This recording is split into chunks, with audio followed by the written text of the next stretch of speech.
Hi అండి, నమస్తే. Welcome to our channel. ఈరోజు మన వీడియో వచ్చేసి ట్రెండింగ్లో ఉన్న హ్యాండ్స్ అనమాట. అలానే పాట్ నెక్ బ్లౌజ్ ఎలా కటింగ్ చేసుకోవాలనేది ఈ వీడియోలో చూపించబోతున్నాను. వీటి హ్యాండ్స్ పేరు వచ్చేసి రఫుల్ హ్యాండ్స్ అని పిలుస్తారనమాట. వీటిని ఇవాళ అయితే నేను ఈ బ్లౌజ్ కటింగ్ అయితే చూపిస్తాను. కొత్త వారికి కూడా వివరంగా అర్థమైపోద్ది అనమాట. ఎవరైనా కానీ ఈజీగా కుట్టుకోగలుగుతారు. ఇక్కడైతే లైనింగ్ తీసుకున్నాను. లైనింగ్ అలానే వాష్ చేసేసి ఇక్కడ చూస్తున్నారు కదా, ముందైతే వెనుక భాగం తీస్తున్నాను. ఇక్కడ వచ్చేసి ఫోల్డింగ్ నేను ఎట్టయితే నించున్నానో అటు పెట్టుకున్నాను. నాకు ఆపోజిట్లో ఓపెన్ అయితే పెట్టుకున్నానండి. ఇక్కడ ఎడ్జ్ తగ్గులు ఉంటాయి కదా కింద, అవి అయితే లైన్ చేసేస్తున్నాను. స్ట్రెయిట్గా లైన్ చేసేసిన తర్వాత ఇప్పుడు వెనక పార్ట్ తీస్తున్నాను. ఇక్కడ సైజ్ బ్లౌజ్ తీసుకొని వెనక పార్ట్ మాత్రమే ఇలా మధ్యలోకి మడత పెట్టుకొని ఖర్చులతో సహా ఇక్కడ చూస్తున్నారు కదా, ఖర్చు దగ్గరికి ఒక మార్క్ చేసుకోండి. అలానే మనకి వెనక డాట్స్ కోసము అలానే ఇంకా కొంచెం ఎక్కువ ఖర్చు కావాలన్నారు. అందుకనేసి నేను కొంచెం ఎక్కువ తీసుకున్నాను.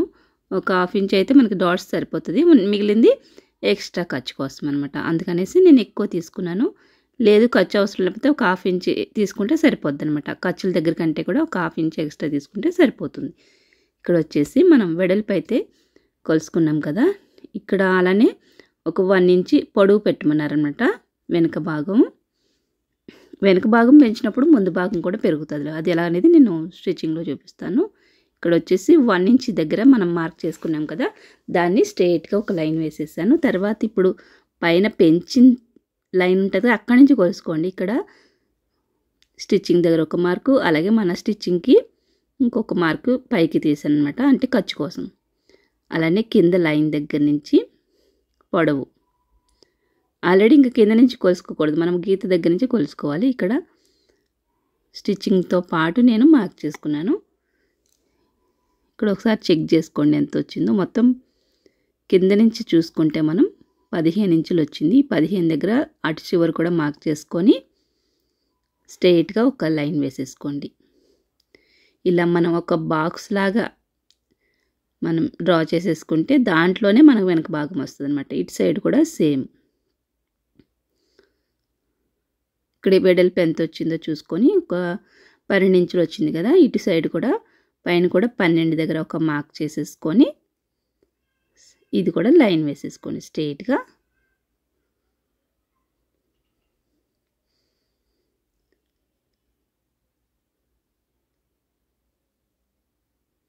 ఇలా బాక్స్ లాగా అయితే మనం డ్రా చేసుకున్నాం కదా.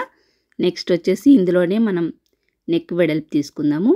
వీళ్ళకి వచ్చేసి నేను 2 ఇంచెస్ తీసుకుంటున్నాను నెక్ వెడల్పు వచ్చేసి.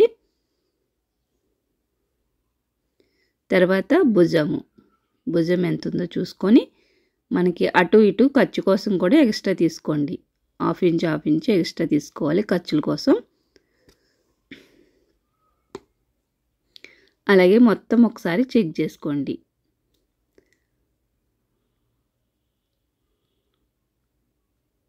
కొంచెం తగ్గినా కానీ మళ్ళీ మనకి షోల్డర్ అనేది తగ్గిపోతుంది. అందుకని కరెక్ట్గా చూసుకోండి, ఖర్చుతో సహా మనం తీసుకోవాలి. షోల్డర్ ఎంత ఉందో చూసుకొని ఇటు సైడ్ ఖర్చు కోసం అలానే అటు సైడ్ ఖర్చు కోసం మనం తీసుకోవాలి. ఇక్కడ ఒకసారి మొత్తం టోటల్ దగ్గర మనం మార్క్ చేసుకుంటున్నాము. 5.5 వచ్చిందా 6 వచ్చిందా చూసుకొని దాని ప్రకారం మనం చంక డౌన్ కూడా తీసుకోవాలి. ఇక్కడ నాకు వచ్చేసి 5.5 ఇంచులు వచ్చింది కదా. ఇక్కడ వీప్ కప్పు కొంచెం దింపమన్నారు కాబట్టి నేను మన మార్కింగ్ వేసిన దానికంటే కూడా కొంచెం కిందకు వచ్చాను అంతే. అంటే కింద స్టిచ్చింగ్కి ½ ఇంచ్ కంటే కూడా ఇంకా మిగిలింది మనకి వీప్ కప్పు, చూస్తున్నారు కదా అంతా. పైన అలానే పైన కూడా వదిలిపెట్టుకున్నా స్టిచ్చింగ్ కోసం. ఇప్పుడు నెక్ డౌన్ ఎంత ఉందో చెక్ చేసుకోండి ఒకసారి.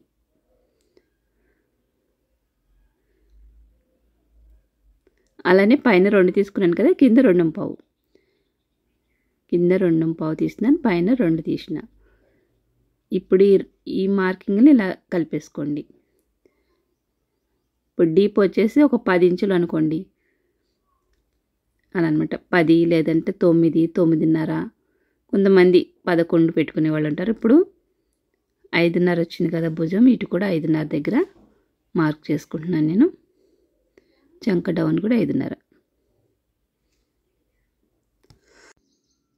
ఈ చివరి కూడా ఒకసారి చెక్ చేసుకొని 5.5 దగ్గర మార్క్ చేసుకుంటున్నాను.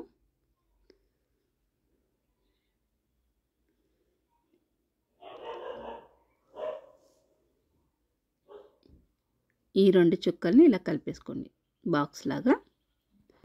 ఈ బ్లౌజ్ వచ్చేసి వెడల్పు మొత్తం చుట్టుకొలత వచ్చేసి 30 ఇంచులండి. 30 ఇంచుల వాళ్ళకి ఇక్కడ నేను మొత్తం షోల్డర్ అంతా వచ్చేసి 5.5 తీసుకున్నాను. అలాగే చంక డౌన్ 5.5 తీసుకున్నాను. ఇక్కడ వచ్చేసి 1.5 దగ్గర నేను మార్క్ చేసుకొని ఇలా రౌండ్ అయితే తిప్పేస్తున్నాను. చంక రౌండ్ ఇలా రౌండ్ స్కేల్ ఉంటుంది, అది తెచ్చుకోండి, బాగుంటుంది మీకు రౌండ్ తిరగడానికి. కొత్త వాళ్ళకి కొంచెం తిప్పడానికి రాదు కదా ఇలా రౌండ్లు. ఇలా మనం దారాలు అమ్ముతారు కదా, అక్కడే ఉంటుంది, తెచ్చుకోండి ఒకటి రౌండ్ తిప్పేది, చంక రౌండ్ది.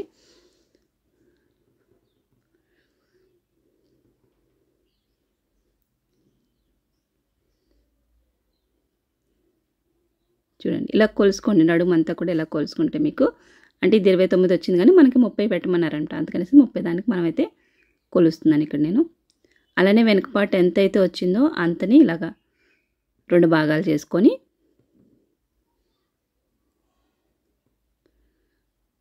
మనం ఎక్కడైతే స్టిచ్చింగ్ వేస్తున్నామో అక్కడి నుంచే కొలుసుకోండి. ఖర్చు అవసరం లేదు. ఖర్చు అలానే వెనకాల డాట్స్ వేస్తాం అది లేకుండా ఓన్లీ మనం స్టిచ్చింగ్ వరకు ఎంత వస్తుందో చూసుకొని దాన్ని 2 భాగాలు చేసుకొని ఇక్కడైతే మార్క్ చేసుకున్నాను వెనక డాట్స్ కోసం. ఖర్చు అంతా కొలవద్దు, మనకి ఎక్కడైతే కుట్టు వస్తుందో అక్కడి నుంచే కొలుసుకొని దాన్ని 2 భాగాలు చేసుకొని ఇలా మధ్యలోకి మార్క్ వేసుకోండి. లేదంటే షోల్డర్కి ఎదురుగా కూడా మనం వెనక డాట్స్ అనేది వేసుకోవచ్చు. అలానే ఇక్కడ 3 ఇంచెస్ దగ్గర ఒక మార్క్ చేసుకున్నాను. ఇది పాట్ నెక్ పెట్టమన్నారంట, పాట్ నెక్ తిప్పడం కోసం ఇక్కడ లోపలికి ఒక 1/2 ఇంచు 3 ఇంచెస్ దగ్గర మార్క్ చేసుకొని ఇక్కడ మీకు డీప్గా కావాలంటే కింద నుంచి తీసుకోండి, డీప్ అవసరం లేదంటే కొంచెం పైనుంచి ఈ కింద మొత్తం కింద నుంచి కూడా 3 ఇంచెస్ దగ్గర నుంచి మీరు మార్క్ తిప్పుకోవాలన్నమాట, ఇక్కడి నుంచి లోపలికి. అలానే ఇక్కడికి వచ్చేసరికి బయటికి 1/2 ఇంచ్ తీసుకోండి బయటికి. అలానే మీకు డీప్ కావాలంటే ఈ బాక్స్ కింద నుంచి తీసుకోండి, అంత డీప్ అవసరం లేదనుకుంటే కొంచెం మనం ఇలా బాక్స్లా గీసాం కదా స్క్వేర్ నెక్, అక్కడి నుంచి లోపలికి మార్క్ చేసుకోండి. లేదు ఎంత నెక్ అయినా వేసుకుంటారు అనుకున్న వాళ్ళకి కొంచెం కింద నేను మార్క్ చేశాను కదా అక్కడి వరకు కట్ చేసేసుకోండి. ఇక్కడ వచ్చేసి వీళ్ళకి అంత డీప్ వద్దన్నారు అనమాట, అందుకనేసి నేను కొంచెం పైకే తీసాను. మనం ఎంత డీప్ కావాలంటే అంత వెడల్పు అనేది ఇక్కడ పెంచుకోవచ్చు. ఇక్కడ వచ్చేసి డ్రాయింగ్ అయిపోయింది కదా, నేను కట్ చేసేస్తున్నాను. పాట్ నెక్ అంటే ఏం లేదండి, చాలా సింపుల్. మనం థ్రెడ్స్ పెట్టుకునే దగ్గర కొంచెం ఇలా షేప్ వస్తుంది అనమాట, అంతే, అంతకు మించి ఏముండదు. నెక్స్ట్ వచ్చేసి ఇక్కడ ముందు పార్ట్ నేను స్ట్రైట్గానే తీస్తున్నాను, క్రాస్ ఏమి వేయట్లేదండి. ఇక్కడ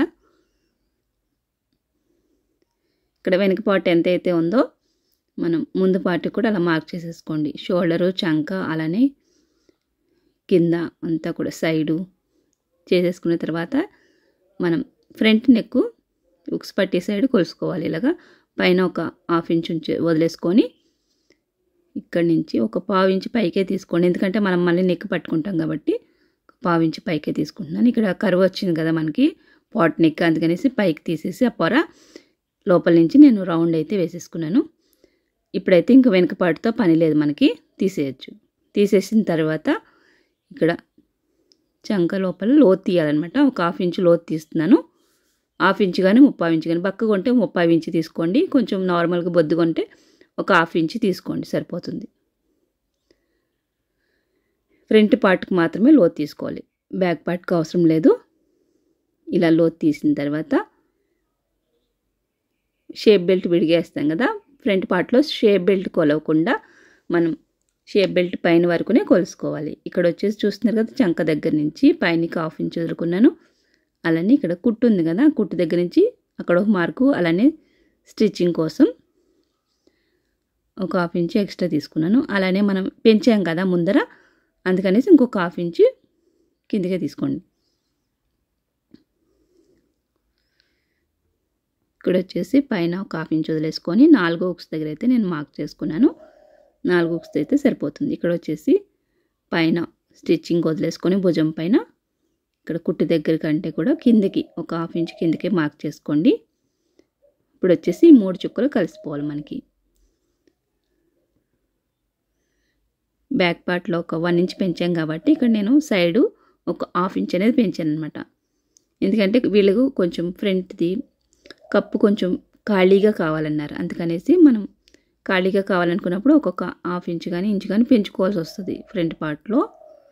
మరి పట్టేయకుండా కొంతమందికి ఏంటంటే చెస్ట్ ఎక్కువ ఉంటుంది కదా, వాళ్ళకి పట్టేసినట్టు ఉంటుంది. అందుకనేసి కొంచెం ఖాళీ పెట్టమన్నప్పుడు మనం కొంచెం కొంచెం అక్కడక్కడ పెంచాల్సి వస్తుంది అనమాట. అవి చూసుకొని మీరు పెంచుకోవాలి.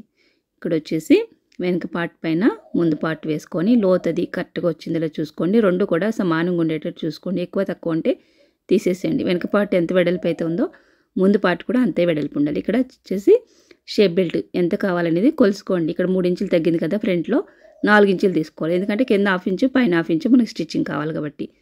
షేప్ బెల్ట్ మళ్ళీ నెక్స్ట్ కట్ చేస్తాను. ఇప్పుడు వచ్చేసి మనం ఈ ఉన్న ముక్కని మనం డిజైన్ పెట్టాలి కదా స్లీవ్స్కి. అందుకనేసి నేను ముందైతే ముక్క వేస్ట్ అవ్వకుండా ఎంత కావాలో అంతే మడుచుకోండి. వెనక పార్ట్ ఇక్కడ తీస్తున్నాను. వెడల్పు ఎక్కువ ఎంత కావాలో అంతే తీసుకున్నాను. మొత్తం మడిచేసామంటే ముక్క అనేది వేస్ట్ అవుతుంది. అందుకనేసి ఆ ఉన్న ముక్కలోనే అడ్జస్ట్ చేసుకోండి. ఇక్కడ వచ్చేసి లైన్స్ ఉంటాయి కదా, లైన్స్ స్ట్రైట్గా ఉండేటట్టు చూసుకోండి. మళ్ళీ అడ్డంలో తీయద్దు. ఇక్కడ వచ్చేసి నిలువులోనే తీసుకుంటున్నాను నేను. నెక్స్ట్ వచ్చేసి ఫ్రంట్ పార్ట్ని కూడా జాగ్రత్తగా ముక్క వేస్ట్ అవ్వకుండా వేస్తున్నాను. ఇక్కడ నేను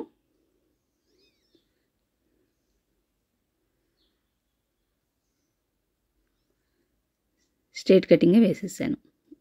తీసేసుకున్నాం కదా. ఇప్పుడు ఈ ముక్కలో మనం ఇవి ఏంటంటే స్టోన్స్ వచ్చినాయి. స్టోన్ వచ్చినప్పుడు మనకి ఎలాగో ట్రైనింగ్లో ఉన్న హ్యాండ్స్ కాబట్టి దానికి మనం వేరే జాయింట్ లేకుండా ఉండేటట్టు నేనైతే ఇక్కడ తీస్తున్నాను. అవి చాలా గాజులాగా ఉన్నాయి. సూది పడిందంటే విరిగిపోతాయి అనమాట. అందుకనేసి నేను ఇలాంటి హ్యాండ్స్ కస్టమర్తో మాట్లాడుకొని ఈ హ్యాండ్స్ ఎంచుకున్నాను అనమాట. నేను ఇక్కడ వచ్చేసి పొడవు కొలుసుకుందాము. ఇంకా కింద ఏం మలుస్తలేదు కాబట్టి నేను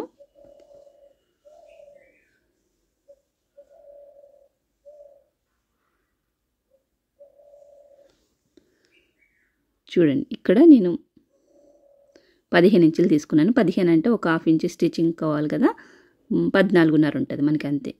ఇక్కడ వచ్చేసి భుజం పైన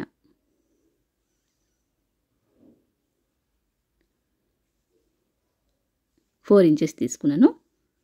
4 ఇంచ్ దగ్గర మార్క్ పెట్టుకొని అలానే కింద సైడ్ వచ్చేసి 7.5 దగ్గర మార్క్ చేసుకున్నాను.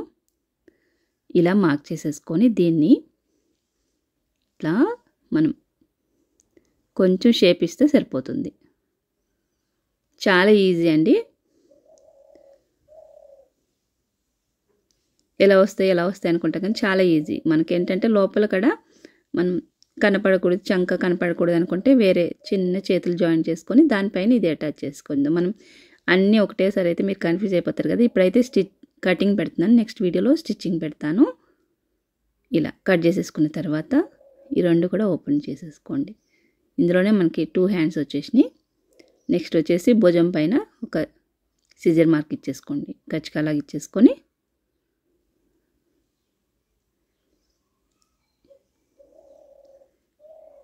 ఇలా మనకి రెండు వైపులా 2 చేతులు అయితే వచ్చేసినాయి. కుచ్చులు ఎలా వస్తుంది అనేది ఇప్పుడు చూపిస్తాను మీకు నేను.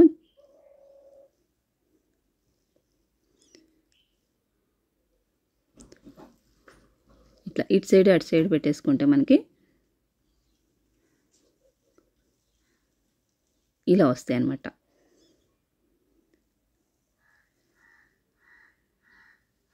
పైకే పెట్టుకోవాలి కుచ్చులు. పైనుంచి కిందకి రాకూడదు, కింద నుంచే పైకి వెళ్ళాలన్నమాట. ఇక్కడ వచ్చేసి షేప్ బెల్ట్ తీస్తున్నాను. ఫ్రంట్ పార్ట్లో 3 తగ్గింది కదా మనకి, ఇక్కడ 4 తీసుకున్నాను. అలానే వెడల్పు ఒక 12 కానీ 11 కానీ తీసుకోండి. కొంచెం ఎక్కువ ఉన్నా పర్లేదు కానీ తగ్గకూడదు.